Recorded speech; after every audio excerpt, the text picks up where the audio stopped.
오늘도 계속해서 이 천사가 타락한 이야기를 할 터인데요.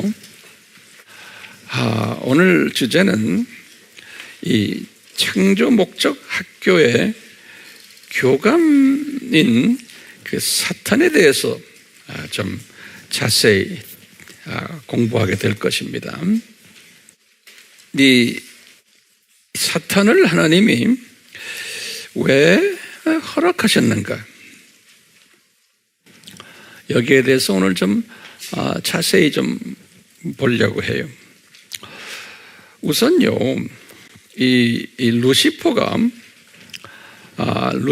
이제 타락을 해가지고, 루시퍼라는 이름 자체는 실은 타락하기 전에 좋은 이름이죠. 그 내용이 뭐였죠? 루시퍼라는 말이 빛을 바라는 자, 이렇게 좋은 이름으로 루시퍼가 있다가 이제 타락을 함으로 이 창조 목적 학교라는 7000년 이 세상에 교감의 직분을 맡게 됐어요. 그 교장 선생님은 누군가요? 우리 예수님이 교장 선생님이라 우리가 이렇게 한번 만들어 봤죠. 우리 이해를 돕기 위해서요. 이렇게 해서 이제 교감 선생님으로 행세를 하게 됐는데, 예수님께서 이 교감 선생에게 이 교감의 일을 잘 할 수 있도록 거기에 걸맞는 이름들을 또 직분들, 또 직위 또는 타이틀, 이런 것들을 주셨어요. 그래서 제가 성서를 이렇게 보면서 이 교감의 그 다양한 이름들을 한번 제가 쭉 보니까요, 약 적어도 한 20여 가지가 되는 것 같아요. 그래서요, 첫 번째로요, 이 사탄의 그 존재론적 이름을 우리 한 5가지 정도로 볼 수가 있어요. 이 존재론적 이름을요. 그 첫 번째는 사탄이, 이 사탄이란 이름은 뜻이 뭐죠? 사타나스, 하나님을 대적한 자라는 그러한 존재론적 이름을 하나님이 부여하셨어요. 그 성경 구절을 드릴게요. 역대상 21장 1절이에요. 그리고는 마태복음 4장 10절에 보면 그 이름이 나와요.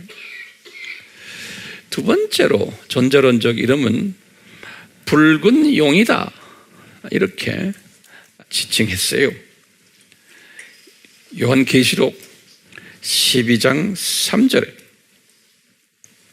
세 번째로는 뱀이다 라고 또 지칭했어요. 창세기 3장 1절과 계시록 20장 2절에 뱀으로.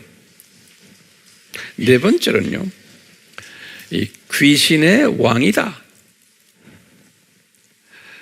마태복음 9장 34절에. 다섯 번째로요, 이 세상 임금이다, 요한복음 12장 31절에. 이렇게 존재론적으로 한 5가지 정도의 이름을 부여받았어요. 그리고는요, 다양한 기능적 이름들도 부여받았어요.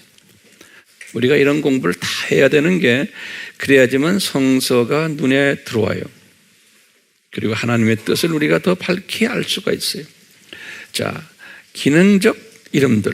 첫 번째, 마귀다. 그런데 마귀. 이 마귀라는 뜻은 뭐죠? 파괴자 또는 분리자, 디아볼로스 그러죠. 또는 유대말로는 쉐드라고 그래요. 쉐드, S-H-E-D, 쉐드. 유대인들이 쓰는 말이에요. 헬라 말로는 디아볼로스 그래요. 마귀. 영어로는 devil이라고 그러죠. devil. 이 성경 구절이 많지만 그 대표적인 것만 몇 개 드릴게요. 신명기 32장 17절, 마태복음 4장 1절. 이제 마귀라는 이름이 이제 기능적으로 지어졌어요. 두 번째 기능적인 건 악한 자다. 악한 행위를 하는 자예요. 마태복음 13장 19절과 마가복음 4장 15절. 악한 자다. 그 다음에 이제 세 번째로는 기능적으로 이 세상 신이다. 이 세상 신이란 말은 많은 종교들의 신이, 불교의 신, 유교, 도교, 이슬람, 기타 등등. 고린도후서 4장 4절에 그러니까 종교를 많이 이놈에 의해서 만들어진 거예요. 세상 종교들을 이놈에 의해서 기능적으로. 네 번째로는 공중 권세 잡은 자다. 이제 파워를 가지고서 이제 이 사역을 하는 자예요. 에베소서 2장 2절에. 다섯 번째로는 흑암의 권세자다. 사도행전 26장 18절에. 사도행전 26장 18절에. 여섯 번째로는 거짓 광명의 천사다. 거짓 광명의 천사다. 고린도후서 11장 14절에. 일곱 번째로는 살인자다. 살인자. 요한복음 8장 44절에. 여덟 번째로는 도둑이다. 도둑놈이다. 요한복음 10장 8절에. 아홉 번째로는 강도다. 그랬어요. 요한복음 10장 8절에. 열 번째로는 대적자다. 베드로전서 5장 8절에. 11번째로는 미혹자다. 계시록 12장 9절에. 12번째는 거짓말쟁이다. 요한복음 8장 44절에. 그 다음에 13번째로는 악한 영이다. 사사기 9장 23절에. 14번째로는 거짓말하는 영이다. 열왕기상 22장 23절에. 15번째로는 더러운 영이다. 마태복음 10장 1절에. 자, 이렇게 사탄이 이 막강한 세력을, 권력을 부여받았어요. 누구한테서요? 예수님으로부터. 여기 중요한 개념들이거든요. 예수님으로부터 이 막강한 권력을 부여받았어요. 그 받은 증거가 지금 이 이름들에 의해서 쫙 보여주는 거예요. 그래서 우리 하나님의 자녀들은 이 사탄이 이 부여받은 이 이름들 몇 가지예요? 한 20가지 정도의 이름들을 항상 머릿속에 담고 있어야 돼요. 그러면 이 놈을 이렇게 쥐기를 준 그 예수님은 도대체 누군가? 예수님은. 그래서 예수님에 대해서도 우리가 좀 그분의 정체성을 약간 한 20여 가지, 이 사탄의 20여 가지와 반해서 성경에 쭉 제가 한번 찾아봤어요. 그래서요, 이 교장 선생님의 그 20여 가지의 모습도 우리가 알 필요 있어요? 없어요? 꼭 같이 알아야 돼요. 그래서 비교를 해야 돼요. 평소에 다 듣던 이야기지만 우리 한번 정리해 보는 거예요. 자, 그럼 교장 선생님의 정체성. 첫 번째, 삼위 하나님 중 2위 되시는 분이 마태복음 28장 19절. 두 번째로는 창조주 되시는 분이에요. 실제로 창조하신 분이세요.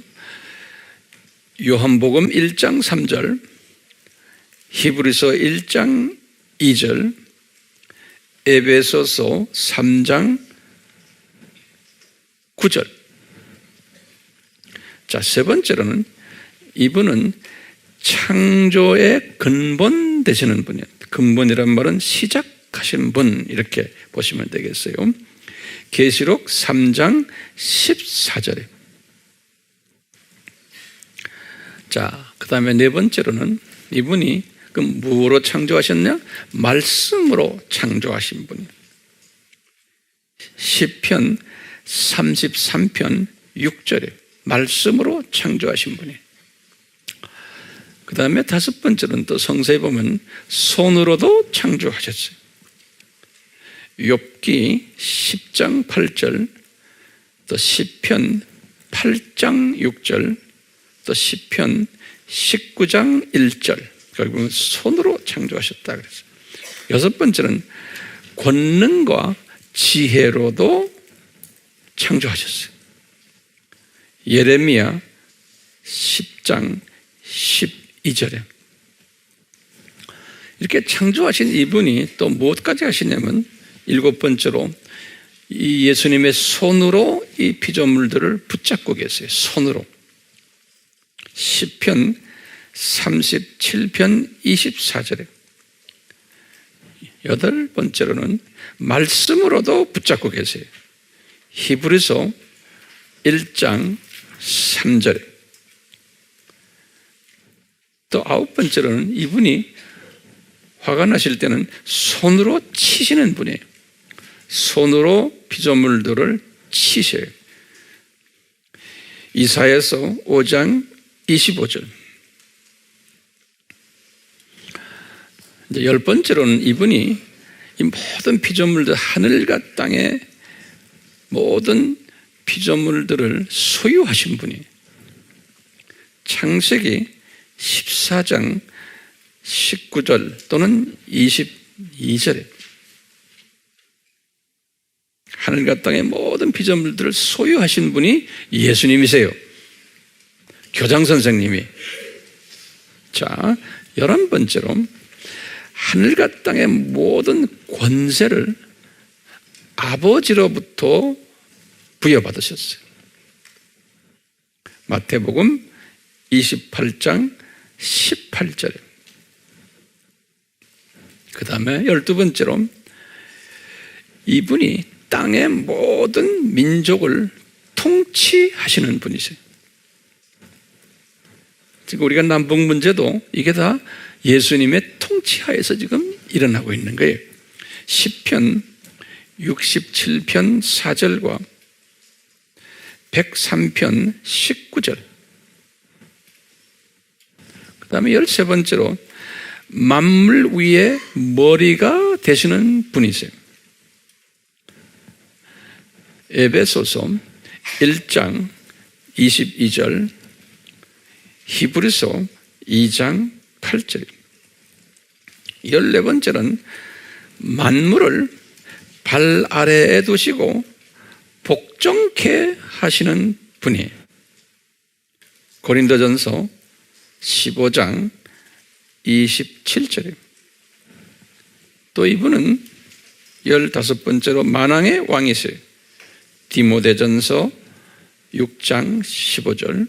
또 16번째는 만주의 주세요. 디모데전서 6장 15절 똑같아요. 17번째로는 이 세상에 많은 잡신들이 있는데 모든 신들의 머리가 되는 신이세요. 시편 95장 3절에. 그러니까 이 세상의 모든 종교의 신들을 다스리신 분이에요. 18번째, 사탄의 주인이 되시는 분이세요. 그러니까 사탄이 예수님의 똘만이에요. 누가복음 4장 6절.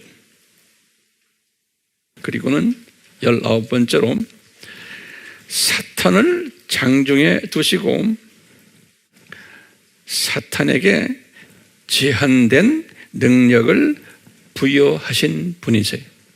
사탄을 장중에 두시고 사탄에게 제한된 능력을 부여하신 분 예수님이세요. 사사기 9장 23절, 사무엘상 16장 14절, 열왕기상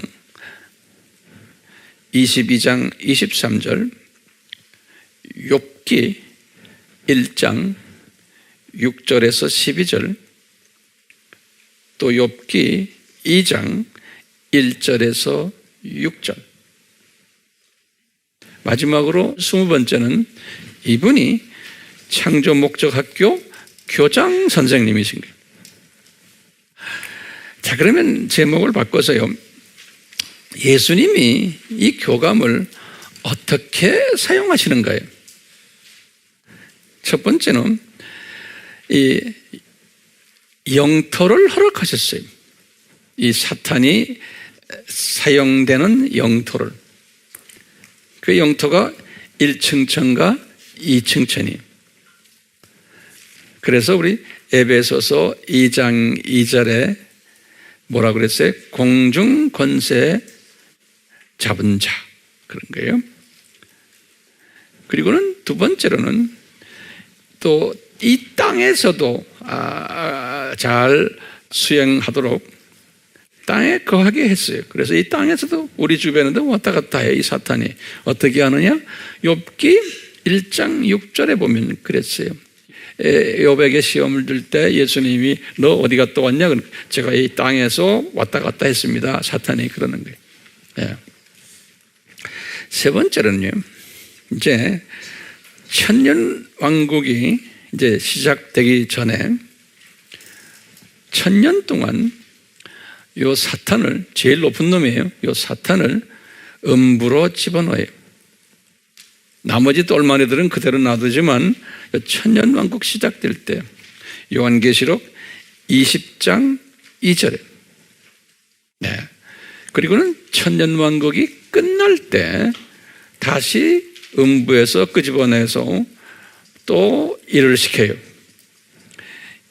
계시록 20장 7절에 이제 무슨 일을 시키냐면 이 사탄이 이제 러시아와 그 관계되는 나라들을 사용하셔가지고 세계 4차 전쟁을 일으키게 해서 마지막 추수하는 일, 이 일을 감당케 해요. 이제 요한계시록 이제 20장 8절과 9절에 보면 그 이야기가 나와요. 요한계시록 20장 8절과 9절에. 그리고는 이제 요 4차 이제 세계전쟁 끝나면서 완전히 학교가 이제 7000년 이 창조 목적 학교가 폐교되면서 이제는 할 일 끝냈으니까 이제 불못으로 던져버려요. 불못으로. 계시록 20장 10절이요. 이렇게 이제 교감 선생님의 라이프가 끝나는 거예요. 오늘은 이 교감 선생님 이야기 좀 우리 집중적으로 지금 하는 겁니다. 자, 그러면 교감 선생이라는 이분이 어떻게 보면 우리 하나님의 자녀들, 학생들이에요. 우리를 위해서 수고를 많이 한 분이에요. 수고 많이 하는 분인데 왜 불못으로 던지시나? 그러면 거기에 대한 대답을 우리가 해야 돼요. 이거 대답 못하면은 참 난감하죠. 그리고 막 가려워하는 거예요. 교인들이 이 좀 답답한 거예요. 이 사탄의 문제는 특히. 그러니까 여기에 대한 대답을 해줘야 되잖아요. 자, 대답을 좀 한번 해봅시다. 그러면 첫 번째 대답은 뭐냐면은 이것은 하나님의 주권이다. 이렇게 우선 말을 하는 거예요. 우리 지난 시간에 바로왕 모델과 또 누구의 모델을 우리가 봤어요? 네? 모세의 모델을 우리 공부했죠. 그 말도 적으세요. 이 바로왕 모델과 모세의 모델을 공부하면서 뭐라 그러냐면 바로에게는 은혜 베풀지를 않았고 자비를 베푸지를 않았고 모세에게는 자비와 은혜를 베푸셨어요. 그러시면서 하시는 말씀이 내가 은혜 베풀 자에게 은혜 베풀고 자비 베풀 자에게 자비를 베푼다라는 예수님의 말씀이 있었어요. 출애굽기 33장 19절에 이것을 바울도 이 문제에 심각하게 고민하다가 이 말씀을 바울도 받았어요.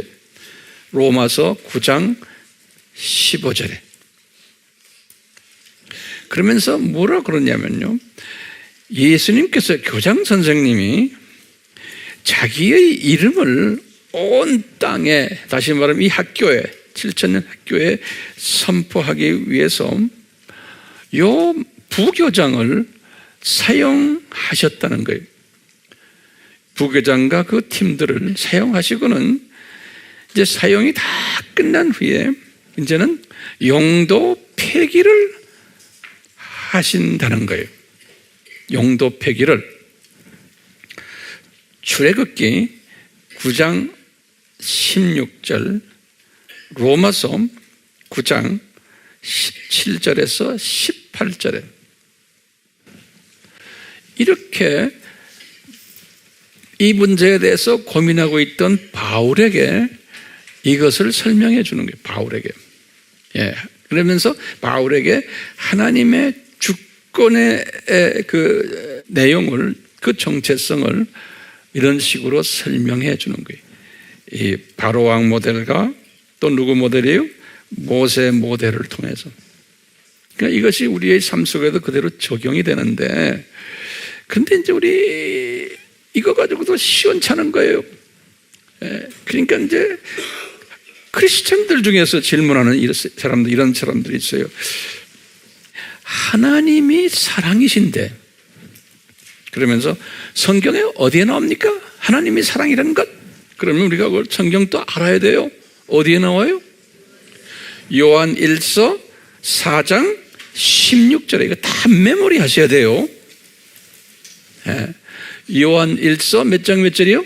4장 16절에 보면 우리가 섬기는 하나님은 사랑이세요. 사랑이신데 왜 사랑이라는 것은 무조건 감싸주는 건데 어떻게 이 교감 선생이 이렇게 수고했는데 이럴 수 있습니까? 그러시면서 뭐냐면 하나님은 공의의 하나님이신데 이건 하나님의 공의의 속성에 위배되는 거라는 거예요. 이 공의의 하나님은 역대하 12장 6절, 요한복음 17장 25절에 보면 예수님은 공의의 하나님이다 그랬어요. 그러니까 이렇게 사랑의 하나님이시고 공의의 하나님이신데 이건 이율배반적인 하나님의 모습을 보여준다는 거예요. 어떻게 이 사탄을 불못으로 던집니까? 악역을 수고한 이놈을. 이것은요, 기독교인들 중에서도 많은 기독교인들이 이런 질문을 해요. 뿐만 아니라 비기독교인들 중에서도 이 질문이 끝이지 않아요. 그러니까 비기독교인들은 제쳐놓고 이 크리스천 공동체 안에서도 이런 질문을 던지는 사람이 소수요, 다수요? 다수예요. 하나님의 자녀들이 이 부분에 대해서 소화를 하는 자녀들이 있냐면은 소화를 못하는 자녀들이 있는 거예요. 자, 그러면 이 지금 창조 목적 학교를 다니는 학생들인데, 하나님의 자녀들인데, 이 하나님의 자녀들이 두 가지 자녀들이 있다는 거예요. 최소한 이 부분에서 이것을 소화 못하면서 학교 다니는 학생이 있냐면 이것이 소화가 되는 학생들이 있는 거예요. 우리는 어떤 부류에 속해요? 소화되는 학생으로 한번 우리가 간주를 해야지. 왜? 이 소화되는 사람들을 성서에 보면 이 사람들은 하나님의 자녀 중에서도 복된 사람들이라 그랬어요. 예. 이 복된 자들이에요. 이 복되다는 말은요, 저쪽 동네에 올라가면은 우리는 로얄 계층들이에요. 우리 AMI 그룹들은 이 로얄 계층의 최소한 후보자들이라고 보고 우리가 지금 이 메시지를 지금 서로 나누는 거예요. 그러면 어떻게 돼서 이 로얄 계층에 들어갈 수 있냐 이거예요. 이것은 뭐냐면요, 이런 우리 이성으로 이해가 안 되는 부분들을 이게 그냥 믿게 되는 거예요. 그러니까 이성으로 따지지 않고, 그러니까 이 로얄 계층에 들어가는 사람들은 첫째 어떤 은혜가 있냐면요, 첫 번째, 이 사람들은 이런 질문거리들을 내 이해가 되지 않는 부분들을 그냥 믿게 되는 은혜를 받은 자들이에요. 바울도 그랬어요. 그래서 고린도후서 1장 12절에 이건 일방적으로 내 이성으로 따지지 않고 이성으로 따지다가 그냥 이것을 그냥 통째로 믿어버리는 이 은혜를 받는 자들이에요. 저나 여러분들 이 은혜 속에 다 들어와 있죠? 그렇죠? 그러니까 이게 딴 걸로 해석이 안 돼요. 성서에도 보면 은혜 받은 사람들, 그냥 은혜 받은 사람들은 두 번째 어떤 일이 일어나냐면요, 성령님의 인치심이 따라와요. 그 사람들에게. 에베소서 1장 13절에 성령님이 이제 간섭을 하세요. 예. 성령님의 인치심이 딱 있고, 인친다는 건 도장 찍는 거예요. 예? 그 다음에 세 번째는 성령님의 인치심이 딱 있으면 그 다음에 성령님의 감동이 따라와요. 감동이. 베드로후서 1장 21절. 감동이 따라오면서 네 번째로는 성령님의 이끄심이 나를 지배하기 시작을 해요. 마태복음 4장 1절, 누가복음 1장 41절 다 성령님이 이끄심이라는 단어가 있어요. 누가복음 2장 26절, 사도행전 13장 2절, 사도행전 16장 2절에 보면 다 성령님의 이끄심에 의해서 바울이 움직이는 거예요. 그럼 이 성령님의 이끄심을 받은 사람은 이 하나님의 이 주권적 섭리는 로마서 9장 6절에서부터 24절에 이 주권적 섭리를 설명하면서 그래요. 로마서 9장 6절에서부터 24절에 보면은 첫 번째 뭐냐면 이것을 뭐냐면 야곱과 에서를 이야기하면서 에서가 형님인데 어떻게 야곱을 축복하고 에서는 저주하셨냐 이거예요. 이건 우리 머리로서는 소화가 안 되는. 그러면서 바울이 구약에서 나오는 이 스토리가 하나님의 주권이라는 거예요. 두 번째 뭐냐면 어떻게 모세는 하나님이 자비를 베풀고 바로는 자비를 받지 못했는가, 이 이야기를 하면서 하나님의 주권적으로 하셨다는 거예요. 그러면서 세 번째 주권을 설명하는 게 뭐냐면 토기장이의 주권을 이야기. 토기장이가 흙을 가지고도, 토기장은 하나님을 창조주 예수님을 얘기. 흙을 가지고 한 그릇은 하나의 자비의 그릇, 은혜의 그릇, 사랑의 그룹으로 만든 그런 그릇으로 만드는 하나님의 자녀를 지칭하는 거예요. 자비의 그릇을 만들고 다른 한 그릇은 진노의 그릇을 만들었다는 거예요. 토기장이가. 그러면서 이 자비의 그릇 안에 두 종류의 사람이 또 있다는 거예요. 유대인과 이방인이 있다는 거예요. 이 이야기를 하면서 하나님의 주권을 이야기하는 거예요. 그러니까 사탄의 자녀도 하나님이 다 만드신 거라. 하나님의 자녀도 만드시고. 그러니까 이건 하나님의 주권적으로 하는 거라는 거예요. 그렇기 때문에요, 우리가 이게 이성으로 이해가 안 되는 이 모든 것들을 지금 여기서 내가 이런 얘기를 왜 합니까? 왜 그 착한 일을 한, 수고를 한 나쁜 행동을 통해서 하나님의 자녀들을 창조 목적 훈련시키기 위해서 이렇게 수고한 사탄과 그 똘마니들을 왜 불못에 집어던집니까? 하나님의 공의와 사랑의 성품에 어긋나지 않습니까? 라고 이제 질문을 던질 때 뭐라고 대답해요? 이것은 하나님의 주권이다. 그러면 나 하나님의 주권을 믿지 못하겠어요?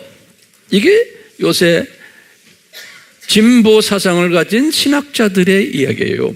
사람의 이성과 사람의 자유의지를 더 강조하는 그룹들이 기독교 안에 지금 근 7, 80%가 있어요.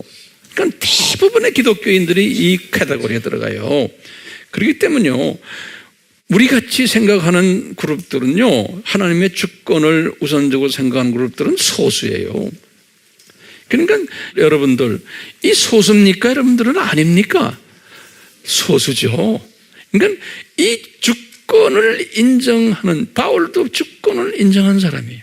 그러니까 이것은 내 머리 가지고, 내 경험 가지고, 내 교육 수준 가지고 되는 게 아니라는 거예요. 지금 성서에 보면요, 바울도 그런, 이것은 전적으로 뭐가 있어야 된다? 은혜가 있어야 돼. 은혜가 있는 사람은 성령님의 인치심이 있고 감동하심이 있고 이끄심이 있다는 거예요. 그러니까 이런 사람 되기를 축원해요. 예. 그러니까요, 그냥 이것 따지고 저것 따지고 하면서 난 도저히 이해 못합니다. 그럼 뭐라고 대답해야 돼요? 그냥 씩 웃어버려야 돼요. 씩 웃을 때는 그 속에 무슨 마음이 들어있어? 당신 은혜가 없구나. 이렇게밖에 답이 없어요. 답이 없어요. 까장까장 자꾸 따지는 사람들, 그런 사람들 더 많아요, 요새. 그러니까 우린 지금 하나님의 백성들 가지고 이야기하는 겁니다. 까장까장 따지는 사람들 어느 정도는 따지지만 은혜 속에서 그것을 딱 소화하는 사람이 돼야 되는 거예요. 저도 까장까장 따지는 그룹 중에 한 사람이었어요. 그런데 주님이 은혜를 베푸셔서 제가 지금 이런 얘기를 하고 있는 거예요. 이게 기가 차지 않아요? 그러니까 여러분들도 까장까장 따지다가 은혜 속에 쫙 빠져버려야 돼요. 예, 은혜 속에. 바울도 똑같았어요. 은혜 속에 빠졌어요. 그러니까 바울의 서신을 보면 항상 시작이 뭡니까? 여러분들 은혜, 주님의 예수님의 은혜를 이야기를 하시고 그 은혜 때문에 내가 이렇게 예수님의 종이 돼서 내가 이렇게 너희들에게 글을 쓴다. 내가 이렇게 말씀하시고 편지 끝날 때마다 뭐라고 그러냐면 이 은혜가 너희들에게 넘치기를 간구한다 그랬어요. 그러니까 이 은혜의 메시지가 사도 바울의 아주 키 메시지예요. 근데 이분은 grace and peace 그래요. 은혜와 뭐가 따라와요? 평강이 따라와요. 이 은혜를 받은 사람은 이제는 내 머리로, 내 의지로, 내 이성으로 따지지 않는 사람은 벌써 이분의 그 은혜 속에서 평강이 왜? 평강은 뭡니까? 내가 하려고 하는 게 아니, 이건 예수님의 창중에서 움직이는 거구나. 그럴 때는 그분께 다 맡겨버리니까 그분이 일을 하도록 평강이 있는 거예요. 내 주변에 무슨 일들, 내 가족에게서 무슨 일들, 뭐 주변에 골치 아픈 일들, 이것도 다 예수님의 창중에 있구나. 라는 평강이 쫙 오는 거예요. 평강이 온다는 거는 믿음이 없으면 평강이 없어요. 똑똑한 사람이 이유가 있고 자기 의지를 강하게 하는 사람은 평강이 없어요. 항상 자기 머리로 해결하려고 그러고 자기 노력에 해결하려고. 이게 크리스찬들 중에 이게 둘로 대별돼요. 그런데 크리스천인데 왜 평강이 없어요? 그러면 뭐라고 물어봐야 돼? 은혜가 없기 때문에 그런 거예요. 네. 은혜가 없기 때문에. 자, 이 은혜를 딱 받으면요, 이 창조 목적 학교의 구조와 이 목적을 내가 소화할 수 있어요? 없어요? 소화할 수 있어요. 이 은혜가 임하면은. 그러니까 예수님이 교장 선생님이시구나. 사탄이 교감 선생이구나. 그리고는 이 사탄이 교장 선생님 장중에서 사역을 하는구나. 이게 다 그림으로 보이는 거예요. 이 안에 하나님의 자녀들이 학생으로 있구나. 그리고는 사탄의 자녀들이 교사 노릇을 하는구나. 또 악한 타락한 천사들이 교사 노릇 하는구나. 또 선한 천사들도 교사 노릇 하는구나. 이게 쫙 그림으로 나에게 들어오는 거예요. 그리고는 학교 개교가 언제 되었나? 한번 스스로 물어보면 학교 개교가 언제 됐어요? 아담이 타락하는 순간에 이 학교가 개교가 됐구나. 그리고는 이 학교가 언제 폐교되지? 그러면 천년왕국이 끝나고 하나님의 자녀들의 숫자가 다 차고 교육이 끝날 때 폐교가 된다는 거예요. 7,000년 끝나면. 이 기간 동안 하나님의 자녀들을 창조 목적을 훈련시키려고 사탄을 사용하시고 그 똘마니들을 사용하셔서 이 교감팀으로 만들어가지고 우리를 이렇게 힘들게 해오셨구나 라는 이것이 쫙 그림으로 내가 볼 수 있고 내가 이것을 딱 소화할 수 있는 게 어떤 사람에게? 은혜가 임한 사람들에게는 시각이 이렇게 변해버리는 거예요. 자, 그러면 또 우리 또 질문들이 있어요. 어떻게 하나님이, 지금 예수님이 하나님 할 때는 이제는 예수님이 어떻게 예수님이 이 악을 허락하셨는가? 어떻게 구체적으로? 그러면 답은 뭐예요? 이 사탄을 이 세상 임금으로 해가지고 득세하도록 허락하신 거예요. 첫 번째. 두 번째는 이 사탄의 자녀들을 다수로 만들었어요. 하나님의 자녀는 소수고. 우리 거기에 대한 성경 구절 다 배웠죠? 제가 다시 한번 드릴게요. 마태복음 7장 13절에서 14절, 누가복음 13장 23절, 계시록 20장 11절에서 12절. 그 다음에 우리가 이제 출애굽 역사 속에서 우리가 볼 수 있어요. 애굽 사람이 훨씬 더 많고 유대인들이 훨씬 적은 거예요. 이걸 보면 다 하나님의 자녀는 소수고 사탄의 자녀는 다수라는 게 보여요. 이 사탄의 자녀들을 다수를 만들어가지고 이 일을 하시는 거예요.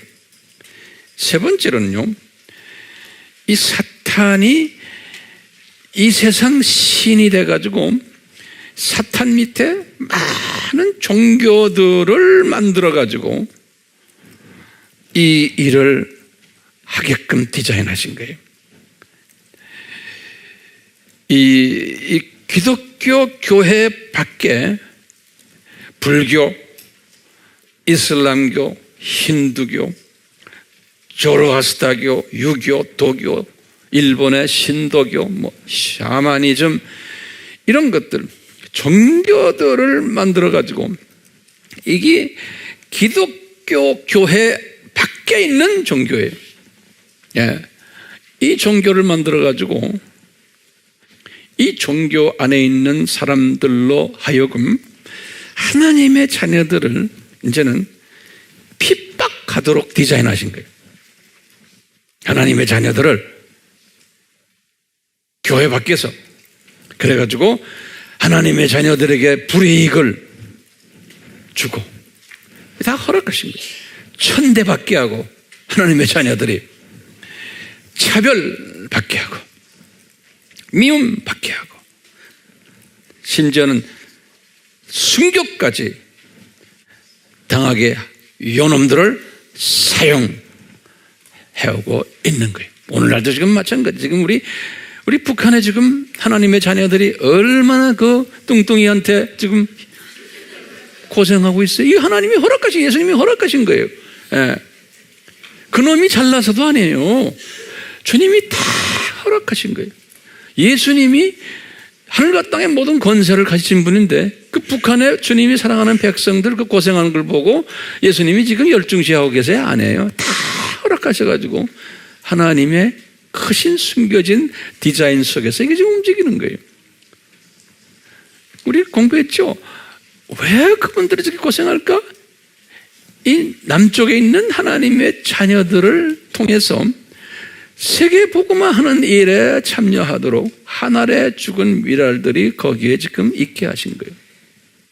그러니까요, 우리 남쪽에 하나님의 자녀들이 세계 복음화, 예수님의 재림을 준비하는 이것과 북쪽에 지금 한 미랄들이, 북쪽의 미랄들이 뭐 한 15만 명, 20만 명 된다잖아. 이 사람들과 이게 직접 뭐가 돼 연계가 돼 있어요. 공동 사역을 하는 게 우리가 지금요. 이 공동 사역을 하기 때문에 오늘날 지금 문재인 정권이 인권 이야기 안 하는 거예요. 딴 건 열심히 하는데 왜 안 할까요? 그분들이 잘나서가 아니고 그분들이 주님이 예수님께서 아직까지 인권 이야기 하지 못하도록 딱 입을 틀어막아놓은 거예요. 신기하죠? 예? 인권 이야기에서 그걸 다 풀어놓으면 곤란해져요. 지금 이 남쪽이 할 일이 없어져요. 그럼 우리가 지금 할 일이 많기 때문에 이 남쪽 하나님의 자녀들이 복음화를 위해서 세계 복음화 주님의 재림을 기다리는 이 일을 하기 위해서는 한쪽에서 죽어줘야 돼요. 그래서 주님이 지금 하는 거예요. 자, 그러면 이제 이 사탄을요, 하나님이 교회 밖에서 이렇게 많은 사탄의 종교들을 만들어 놔서 이렇게 크리스찬들을 핍박하는 일을 하게 하고, 교회 안에서도 또 이런 일을 하도록 하는, 교회 안에서도 이 하나님의 자녀들끼리 모여 있는 교회 안에서도요, 이 하나님의 자녀라고 하는 사람들을 통해서 이 하나님의 자녀들을 또 핍박하는 일, 천대하는 일, 차별하는 일, 미움 또는 죽이기까지 하는 일들을 교회 안에서도 하도록 하나님께서 디자인을 하셨어요. 신기하게도요. 예, 그걸 내가 좀 더 구체적으로 말씀드리려고 그래요. 교회 안에서요, 하나님의 자녀라고 하는 사람들인데, 예수님 교장 선생님에 대한 정체성을요, 교회 안에서요, 요 학생들이 교장 선생님의 정체성을 변질시키는 일을 해요. 교회 안에서. 또는 오도를 하는, 왜곡하는, 혼동케 하는 일들을 하도록 하나님 예수님이 허락하셨어요. 교회 안에서. 뭐냐면요, 공격을 지금 누구한테 공격하냐면 교회 안에서 하나님의 자녀들이 교장 선생님을 변질시키는 일을 하는 거예요. 예. 그리고는 교장 선생님을 변질시키니까 학생들이 교장 선생님의 정체성에 대해서 희미하거나 혼돈하거나 왜곡돼서 깨닫게 되는 거예요. 이런 일들을 뭐라고 그러냐면 요한은 적 그리스도들이다 그랬어요. 적 그리스도들. 그럼 공격이 적 아버지가 아니고 적 성령님이 아니고 적 그리스도다. 그래. 이거 뭐냐? 그리스도는 누구예요? 예수님이죠? 교장 선생님의 반하는 행동을 하는, 그분의 목적에 행동하는, 반하는 행동, 교장 선생님을 왜곡시키는 이러한 일들이 이제 일어날 것을 요한에게 예언하셨어요. 요한일서 2장 18절에, 이건 굉장히 중요한 성경 구절이거든요. 요한일서 2장 18절에 뭐냐면 자녀들아 이것이 마지막 때라 그랬어요. 마지막 때라. 적 그리스도가 올 것이라 너희에게 들었던 대로, 이게 미래형으로 되어 있어요. 지금도 많은 적 그리스도가 일어났으니 현재형으로 되어 있어요. 많은 적. 이로써 우리가 마지막 때인 줄을 아니라 하는 이 말씀이 굉장히 중요한 말씀이에요. 요한 1서 몇 장 몇 절이에요? 2장 18절이에요. 여기에 보면은요, 우선요, 이 적 그리스도란 무슨 뜻인가? 제가 이번에 이제 비전 스쿨 때도 더 자세히 하겠지만, 우선 보세요. 적 그리스도란 말은 헬라 말로 안티 크리스토스, 안티라는 말이에요. 안티. 그리스도는 크리스토스, 안티 크리스토스 이렇게 원문으로 되어 있어요. 그 영어로는 anti Christ. 그래요. 이 안티라는 단어가요. 제가 이제 사전을 쭉 보면서 연구를 해보니까 적어도 한 4가지의 의미가 있어요. 성서에서도 4가지 안티라는 의미가. 첫 번째, 영어로는 opposite이에요. 반대편에 있다는 소리. 그리스도의 반대편에 있다는. 두 번째는 against, 반대하는, 진짜 그리스도를 반대하는 이런 의미가 들어있어요. 세 번째는 instead of 또는 in place of, 다시 말하면 대신하는, 진짜 그리스도를 대신하는 그런 그리스도라는 거예요. 그 다음에 가짜라고 그러죠. 거짓, false라는 건 FALSE, false Christ. 그래. 우리 거짓 선지자라는 말 많이 쓰죠. 거짓 그리스도, 거짓이라는, 거짓이라는 뜻이 있어요. 안티라는 뜻이.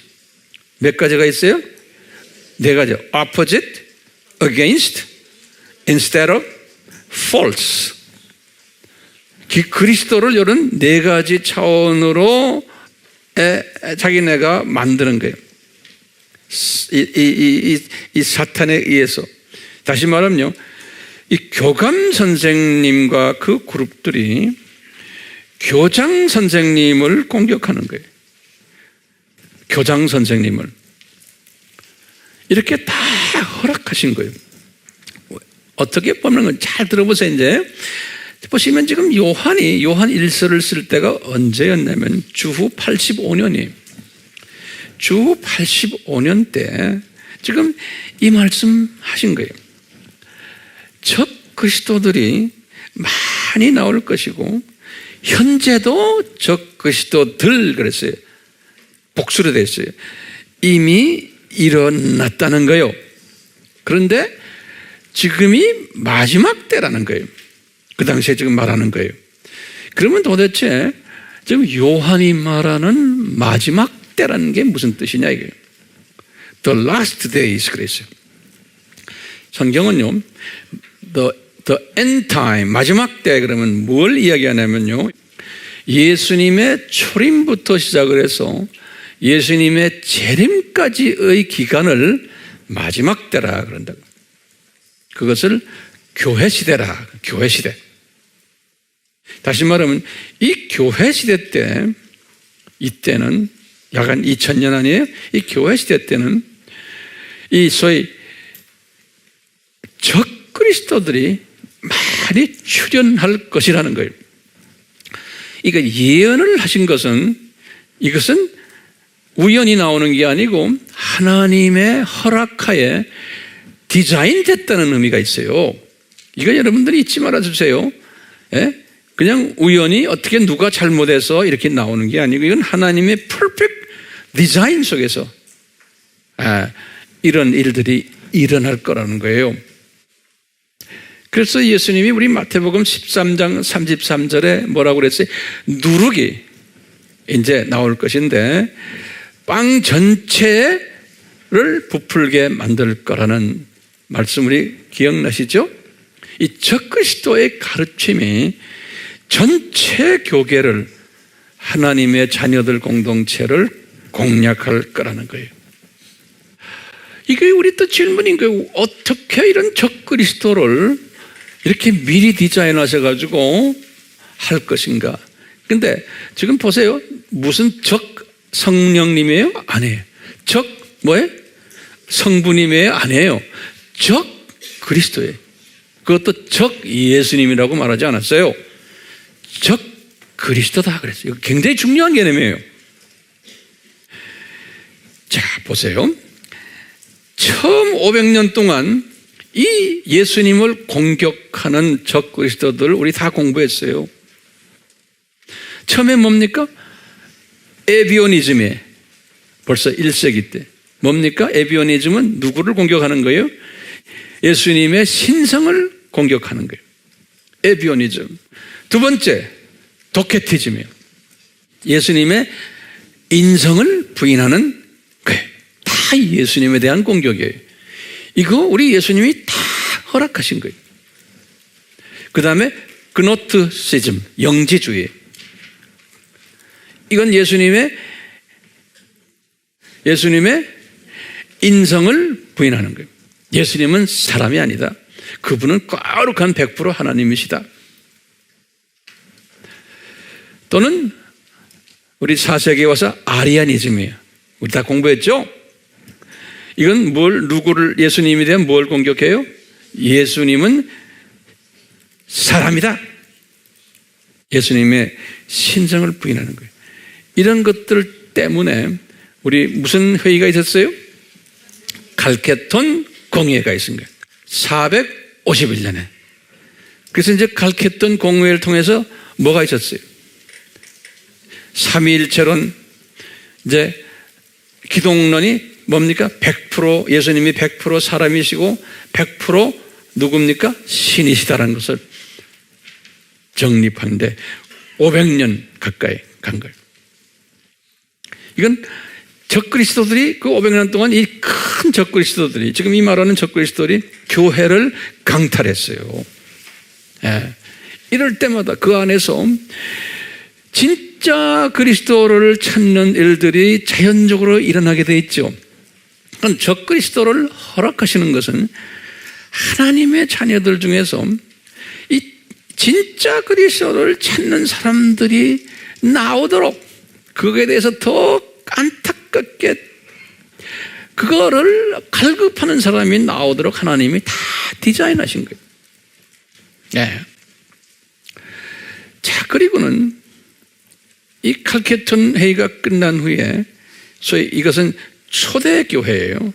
그 다음에 이제 중세교회 시대에 들어가는 거예요. 중세교회는 저희 그레고리가 이제 첫 교황이 된 게 500 몇 년이에요? 590년이죠? 서양사에서는 590년부터 종교개혁이 일어나는 1517년까지를 중세라고 그래요. 중세. 이 중세교회 때는 어떻게 했어요?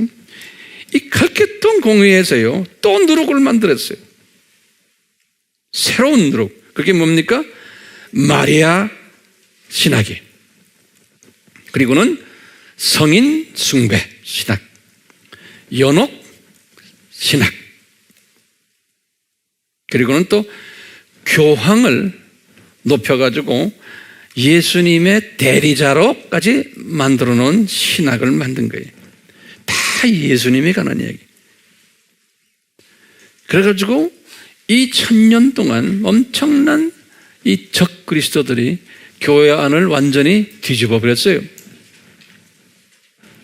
이 적그리스도들 때문에 그 안에서 갈등을 가졌던 하나님의 복된 자들이 종교 개혁을 일으킨 거예요.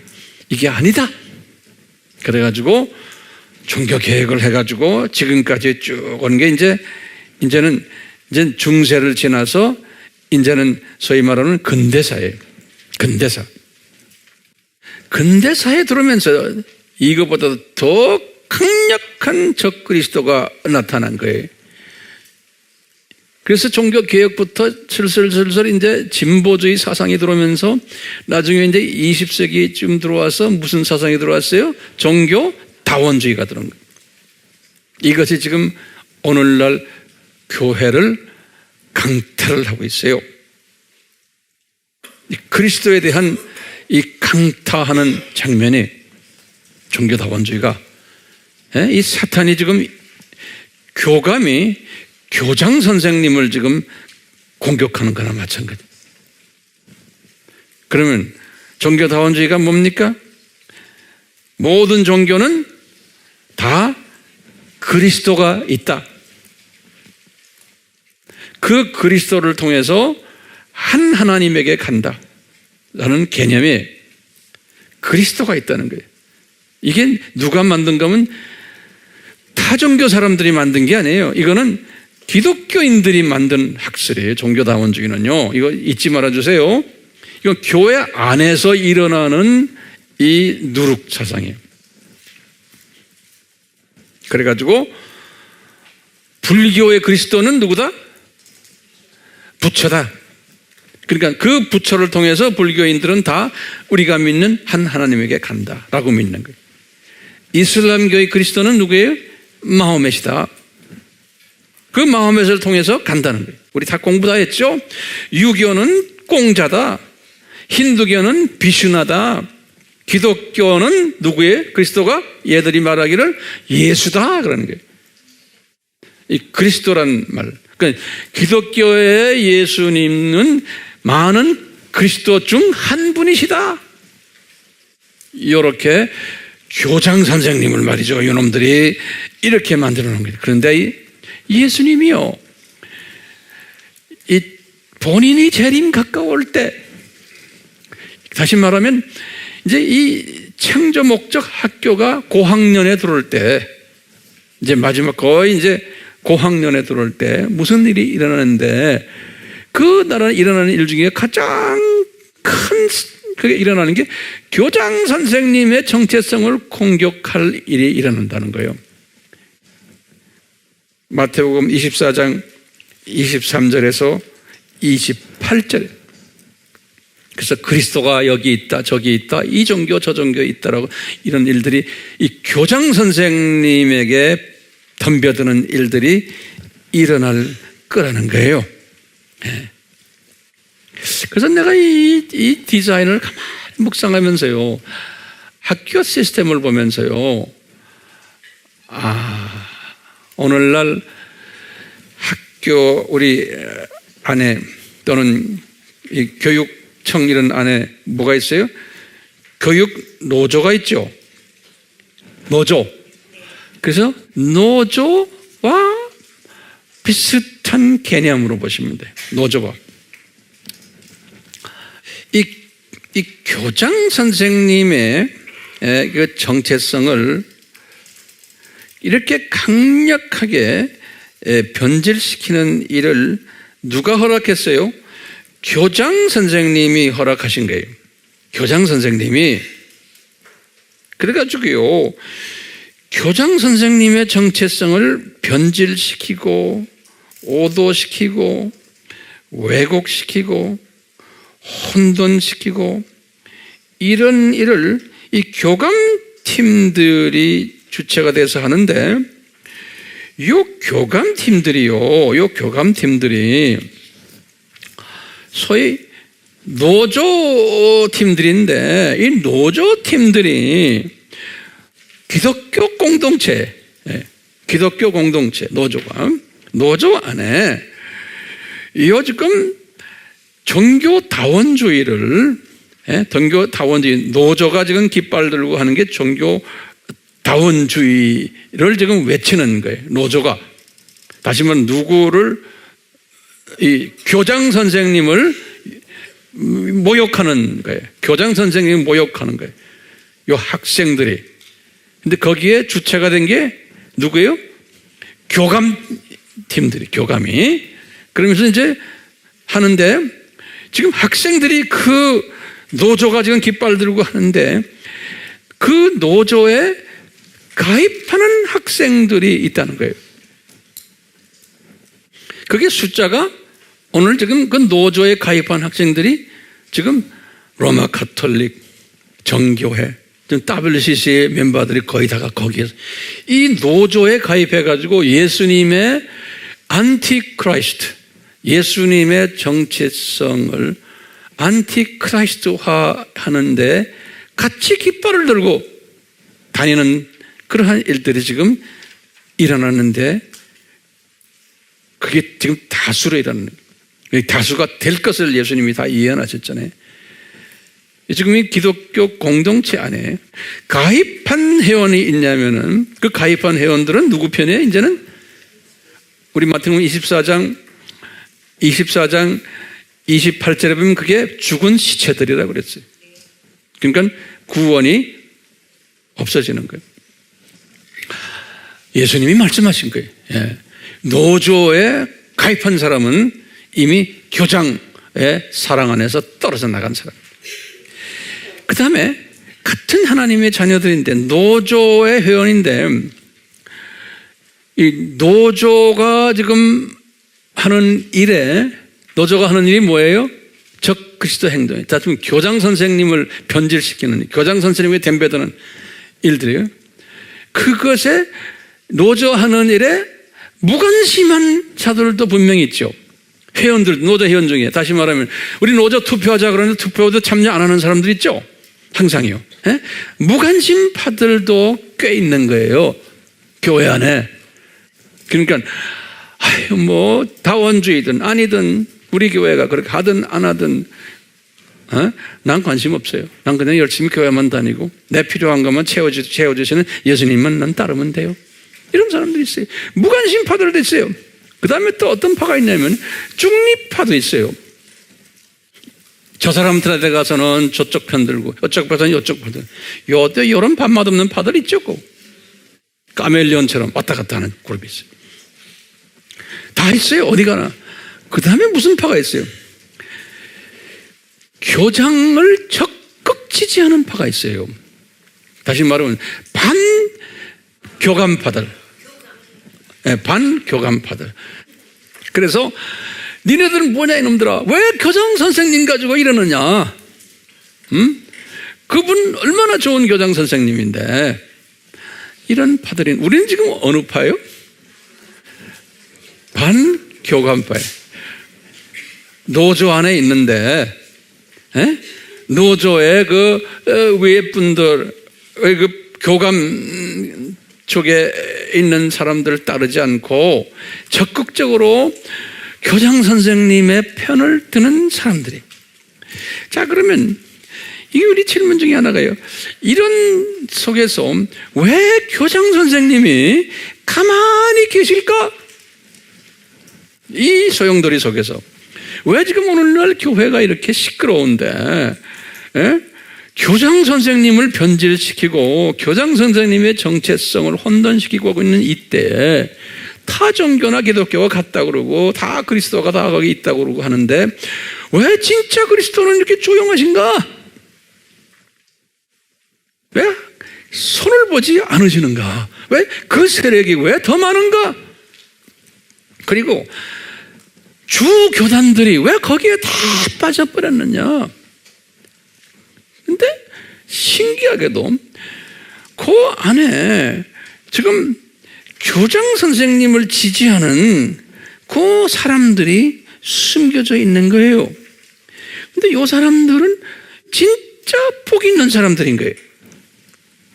지금 예수님의 재림 전에 이 사람들은 소수지만 그 지금 강한 노조에게 얻어맞을 걸 각오하면서도 교장 선생님 편을 들고 교장 선생님을 뒤에서 밀어주는 일을 교장 선생님의 대변인 역할을 하는 이 사람들은 이제 좀 있으면 이제 다곤이 올라가면 이 사람들은 진짜 로얄 그룹들이 될 사람들인 거예요. 이 마지막 때 하나님의 사람들은 이런 사람들은 그래서요 이 사람들은 은혜를 받았기 때문에 저 사람들이 지금 말하는 말이 귀에 안 들어오고 그것이 나를 유혹을 시키질 않는 거예요. 극강한 메시지들이 막 와도. 그러면서 그럴 때마다 뭐냐면 교장 선생님에 대해서 더 궁금증을 가지게 되고. 그거 좀 적어놓으세요. 여러분들이 나에 관한 이야기. 우리가 주님의 은혜를 받은 사람은 이렇게 그냥 교장을 공격하는데 교장 선생님에 대해서도 궁금증을 가지게 되고 이변에 대해서 더 갈증을 가지고 배고파하는 일들이 일어나는 거예요. 두 번째는요, 교장 선생님이 공격을 받는 데 대해서 오해를 받는 데 대해서 안타까워하는 마음이 들어오고요. 어떤 때는 열도 받고 우리가 교장 선생님의 방패막이 역할을 하는 사람이 되는 거예요. 거기다가요, 교장 선생님이 이렇게 오해받을 때 우리가요, 대변인 역할을 하는, 그래서 여기저기 다니면서 교장 선생님의 정체성을 가르쳐주고 나눠주고 그 다음에 교감이 어떤 놈이다라는 것을 또 가르쳐주고 교감을 따르는 그 소위 그 사람들 어떤 사람이라는 걸 가르쳐주고 하는 일들을 우리가 지금 국내외에서 지금 하고 있잖아요. 그러니까 어떻게 됐어? 이런 사람으로 됐습니까? 이 소수그룹으로? 이게 뭐가 은혜가 있어요.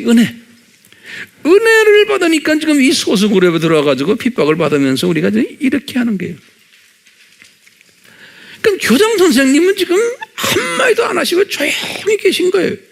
그 지금 프랑카드 들고 난리를 지기는데, 그러니까 우리가 그 교장 선생님 대신에 뭐 해주는 거예요?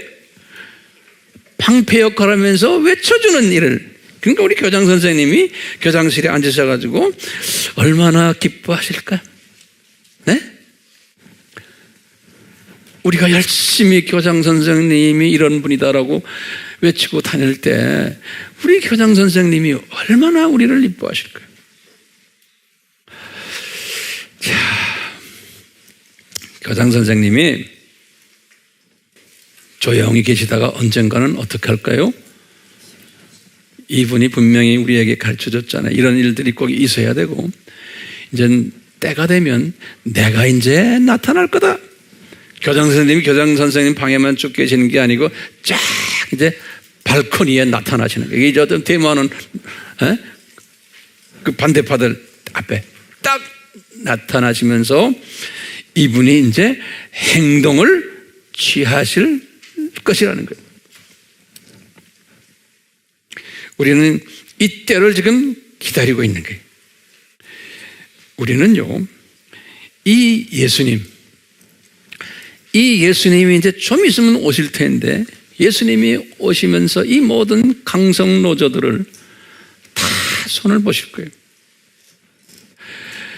복 있는 자는 이 강성노조에 참여하지 않고, 이제는 조금만 있으면 예수님이 사무실에서 나오셔서 이 데모팀들에게 한마디 하시면서 한번 다 그냥 손보실 거다라는 것을 한눈으로 보고 있는 사람들, 미리 보는 거예요. 이것을 보는 이 사람들이 복 있는 사람들인 거예요. 예? 그러니까 이 다원주의자들, 이 강성노조 하나님의 자녀들이라고 말하는 사람들은 이제 이 학교에서 어느 정도 이런 짓을 하다가 다 저쪽 동네로 이제 몰려갈 사람들인 걸 한눈으로 쫙 보는 거예요. 그러니까 우리가 지금 이 강성노조들 틈에 끼어가지고 우리가 지금 살고 있는데요. 이 강성노조의 사람들을 보면서 이 그림을 본 사람은 그 노조원들 지금 자기네가 잘났다고 떠들고 다니는 걸 보면 불쌍히 여기는 마음이 이래. 쟤들 좀 있으면 어느 동네로 가겠구나. 이게 예수님의 재림 전에 꼭 일어나야 되는 일이라는 것을 예수님이 예언하시고 계획하시고, 그런데 그 디자인 속에 어쩌다가 너희들은 그 강성노조에 들어갔느냐, 나와라 라고, 또는 중립에 있는 사람들에게 제발 중립에 있지 말고 이쪽으로 와라 라는 메시지를 전하는 사역이 나와 여러분들의 사역인 겁니다. 이것을 국내외로 외치는 일을 지금 우리가 하고 있잖아요. 그렇죠? 그러니까 이 일을 하는 우리들을 예수님께서는 얼마나 사랑하시고 기뻐하실까. 이것이 예수님의 그 모습을 다 이걸 전하면서 이렇게 보게 되는 거예요. 영의 눈을 뜨고 그냥 막연히 하는 게 아니에요. 영의 눈을 뜨고 보시면서,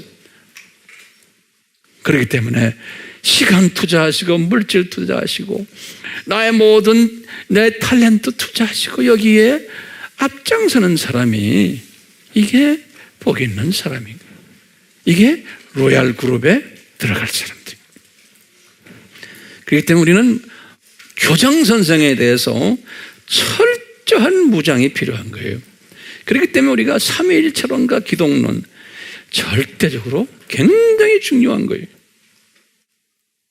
그래서 예수님에 대해서 더 알기를 원하고 예수님의 이름의 그 능력을 체험하고 예수님을 더 사랑하는 마음, 성령님께서 우리에게 자꾸 인도해 주셔서 우리가 이 예수님이 되신 이 진리를 더 추구하는 마음 다 우리에게 주시길 원해요.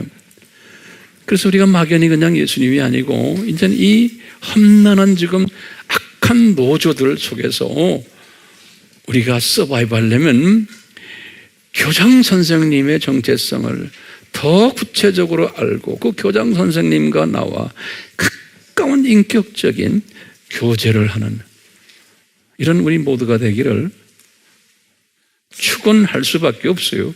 네. 그런 사람 지금 돼가고 있어요. 우리가 얼마나 복된지 모르겠어요. 우리 예수님이 이런 분이심을 우리가 이제 다 알고 있지만 다시 한번 확인하면서 이 은혜가, 이 로얄 그룹에 들어온 이 은혜가 너무나 크구나라는 것을 재확인하는 귀한 우리 모두가 되도록 주님께 간구합니다. 우리 같이 예수님께 간구합시다. 이곳에 계신 예수님, 예수님께서 이 창조 목적 학교가 거의 끝나며 고학년이 될 때 천년 왕국 있기 전에 예수님이 이제 이 세상으로 내려오신다고 약속하셨는데 지금 이 약속이 성취되는 그러한 시대에 저희들이 예수님을 섬기고 있습니다. 과거 6,000년 동안 많은 분들이 예수님을 섬겨왔지만 이 마지막 때에 되면 이 다원주의가 강타하면서 이 가원주의를 통해서 교회를 강타하면서 강성노조로 이 교계가 시끄러워질 것을 예수님이 예언하시며 그 속에서 이 노조의 안에서 강하게 예수님 교장 선생님을 변호하는 그러한 사람들이 나타날 것을 예언하셨는데 그 변호 그룹으로 저희들을 만들어 주시니 정말로 은혜 중에 은혜입니다. 주님, 우리 모두에게 계속해서 이 은혜를 주시고 그러므로 우리의 눈을 뜨게 하셔서 이 진리의 예수님, 진리의 교장 선생님, 진리의 교장 선생님이 만들어 놓으신 이 7,000년 이 세상이 무엇인지를, 무슨 목적으로 이렇게 하셨는지를, 그리고 사탄을 왜 풀어놓으셨는지, 또 내가 왜 이 세상에 살고 있는지, 이런 모든 것을 다시 재확인하며 우리의 삶을 한 걸음 한 걸음 이 목적을 경험하면서 이 목적에 내가 사용받는 그런 복된 자들 되도록 은혜 베풀어 주시옵소서. 모든 저희들의 간구를 예수 그리스도의 이름으로 간구드리옵나이다. 아멘. 지금 이 시간은 예수 그리스도의 무한하신 은혜와 하나님 아버지의 극진하신 사랑하심과 성령님의 끊임없이 감동케 하심과 깨닫게 하심과 순종케 하심이 우리와 항상 함께 하시기를 축원하옵나이다. 아멘.